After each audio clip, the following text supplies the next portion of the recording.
Bonjour à toutes et à tous, bienvenue dans cette vidéo pour la 5e semaine de cours à distance.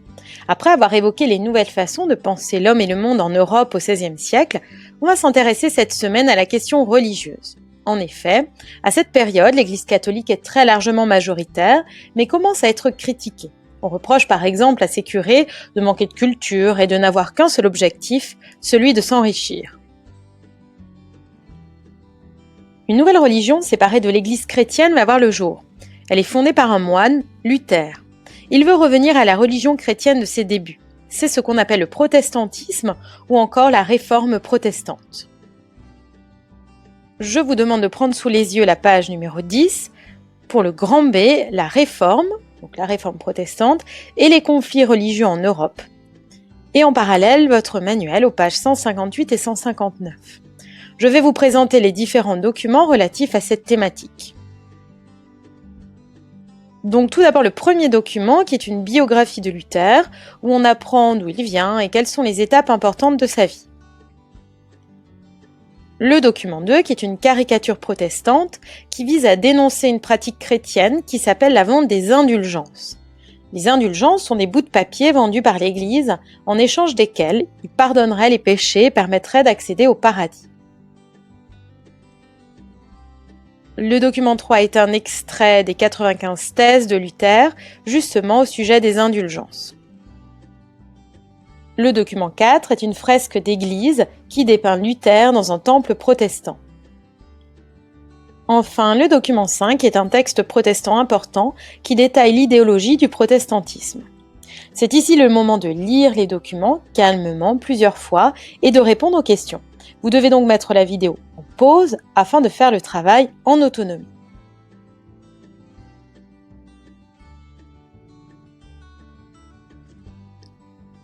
Je reviens maintenant sur les réponses. Donc au sujet du document 1, où naît Martin Luther? Donc il naît dans l'Empire germanique. Quel est son métier? Il est d'abord moine, puis ensuite professeur de religion, ce qu'on appelle la théologie. Documents 2 et 3. Que sont les indulgences? Donc, selon l'Église catholique, ce sont des documents vendus qui pardonnent les péchés et permettent d'accéder au paradis. Deuxième question, pourquoi Luther critique-t-il les indulgences? Donc, plutôt que d'acheter des morceaux de papier qui n'ont pas de sens, selon Luther, il faut plutôt faire la charité et donner de l'argent aux plus pauvres. Cela respecte davantage la parole de Dieu.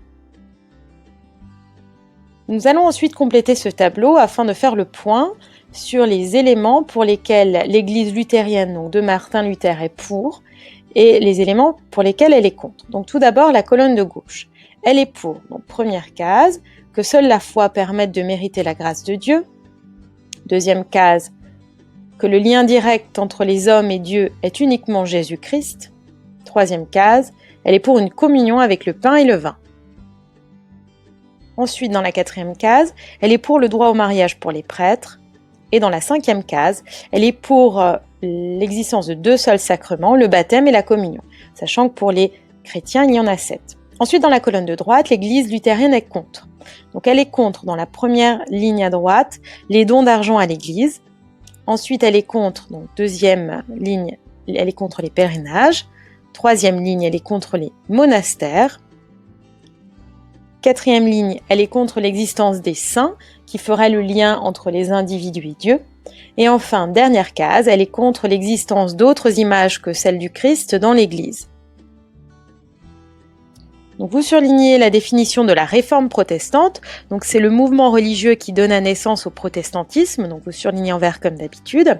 Et ensuite, nous complétons le bilan. Donc ainsi, les protestants veulent supprimer l'interdiction du mariage pour les prêtres, les 5 sacrements, d'autres images que le Christ dans l'Église, et ils vont s'opposer aux indulgences. Et vous encadrez au surligneur rose comme d'habitude. Dans une seconde partie, nous allons voir que la diffusion de cette nouvelle religion, le protestantisme, entraîne certains refus, voire des événements dramatiques. Donc vous prenez le petit 2, la diffusion du protestantisme, les crises religieuses secouent l'Europe. Les guerres civiles ont débuté dès le milieu du XVIe siècle, mais depuis 1570, le royaume de France est en paix. La reine, Catherine de Médicis, pense avoir réussi à mettre fin aux violences entre catholiques et protestants. Elle accomplit même l'exploit de faire épouser à sa fille Marguerite un prince protestant. Le mariage, qui se déroule le 18 août 1572 à Paris, donne lieu à des fêtes spectaculaires, exprimant la réconciliation entre les partis. Les protestants sont ainsi venus en nombre dans la capitale, alors très majoritairement catholique. Alors qu'un chef protestant se fait attaquer en sortant de chez lui, la machine s'emballe. Les protestants crient vengeance et Catherine de Médicis et ses proches décident de mettre à mort les principaux chefs protestants présents dans la capitale. Les assassinats des protestants par les catholiques à Paris commencent le 24 août au petit matin. C'est le massacre de la Saint-Barthélemy. Le peintre de ce tableau, François Dubois, est protestant et il a échappé au massacre en se réfugiant en Suisse. Au centre du tableau, on voit un déferlement de violence dans laquelle se déchaîne une barbarie sans nom. Les hommes, les femmes, les enfants sont percés de coups, sont martyrisés. Même des petits-enfants eux-mêmes se livrent à ces violences inouïes. Certains sont pendus, d'autres sont décapités ou encore égorgés, et certains encore tués par la lame des couteaux. En tout, 3000 Français de confession protestante furent assassinés entre le 24 et le 28 août 1572. À gauche du tableau, on voit la Seine, qui situe bien la Seine à Paris, et c'est dans la Seine que sont jetés de très nombreux corps. On remarque également la montagne Sainte-Geneviève. Au centre de l'image, à l'arrière-plan, se trouve le Louvre, qui est alors le château du roi, dont la porte noire s'ouvre comme une bouche infernale crachant des démons enragés qui assassinent hommes, femmes et enfants. Si Catherine de Médicis n'était pas présente lors du massacre, le peintre l'insère dans son tableau, afin de lui imputer une responsabilité dans ce massacre. À l'aide de ce que je viens de vous dire et une observation fine du tableau, je vous demande de compléter le croquis suivant. Donc à droite, vous avez une légende. Donc grand A, les bourreaux catholiques, ceux qui tuent. Donc les catholiques, vous les mettez en bleu, le roi et la reine en noir. Et le grand B, les victimes protestants, donc les protestants en rouge. Et en jaune, vous mettez les catholiques qui semblent s'émouvoir devant l'étendue du massacre. Et ensuite, je vous demande de compléter le croquis. Pourquoi peut-on dire que l'auteur du tableau est partisan ? Donc on peut dire qu'il est partisan parce qu'il montre les massacres des catholiques afin de les dénoncer.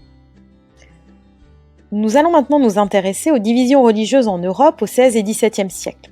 Donc vous voyez sur votre carte, on est page 165, en jaune la présence des catholiques, donc qui est très largement majoritaire.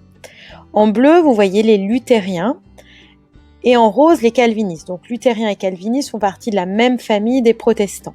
Et en rose pâle, les anglicans.